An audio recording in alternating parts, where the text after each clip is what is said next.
అది గవర్నమెంట్ ల్యాండ్లోంచి ప్రతి ప్రభుత్వ భూమి ప్రొహిబిటెడ్ లిస్ట్లో ఉంటుంది. మేము ఇన్ఫ్లుయెన్స్ చేసి తీసుకుంటే తెల్లారికి పర్మిషన్ తీసుకునేవాళ్ళం. మేము ఆ టైప్ కాదు.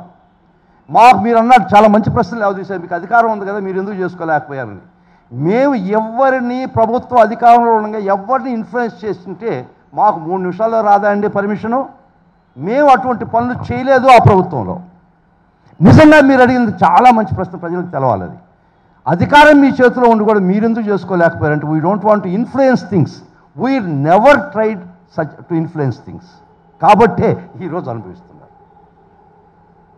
నిజంగా కళ్ళు తెరిచే ప్రశ్న వేశారు మిత్రమా, మీ పేరు చెప్తే. చాలా మంచి ప్రశ్న అది. ఏ రోజు కూడా వైఎస్ఆర్ కాంగ్రెస్ పార్టీ ఆ చర్యలకు వనకూడుంటే 3 రోజులకు పరిగిస్తా వచ్చింది ఆర్డరు, బిల్డింగ్ పర్మిషన్. చేయలేదమ్మా వైఎస్ఆర్ కాంగ్రెస్ పార్టీ. ఏ రోజు కూడా తనకు ప్రజల ద్వారా దక్కలపడినటువంటి అధికారాన్ని తన సొంత ప్రయోజనాలకు ఉపయోగించుకోలేదు.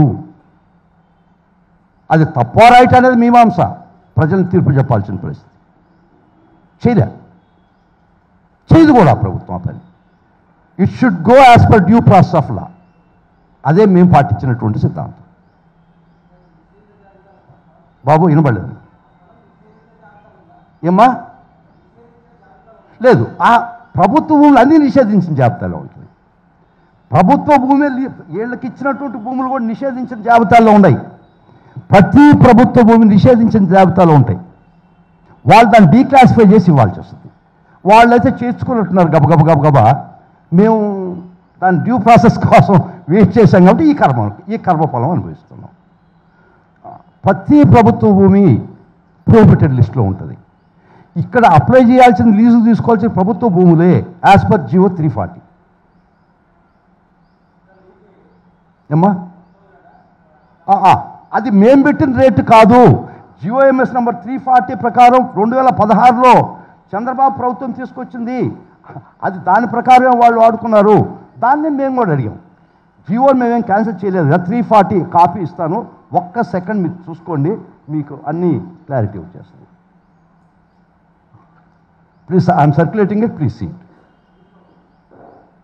ఇది 2016లో తీసుకొచ్చినటువంటి చంద్రబాబు హయాంలో తీసుకొచ్చిన జియో. వాడికి ఇవ్వండి. దాని ప్రకారం ఎంత లీజ్ అమౌంట్ ఉంది, టైం ఎంత ఉంది, ఏ పార్టీలకి ఎంత సైట్ ఇవ్వాలా. జియోఎంఎస్ 340 డేట్ ఒక్కరో చదవండి. 2016లో తీసుకొచ్చారు. 1000 రూపాయలు మేము పెట్టిన ప్రైజ్ కాదు, మీరు మీ ప్రభుత్వంలో పెట్టిన ప్రైజ్ అది. అది అట్టే కంటిన్యూ అయింది. దాని ప్రకారమే మీరు కూడా లీజులు పొందినటువంటి మీరు లీజులు పొందిన వాటి ప్రకారమే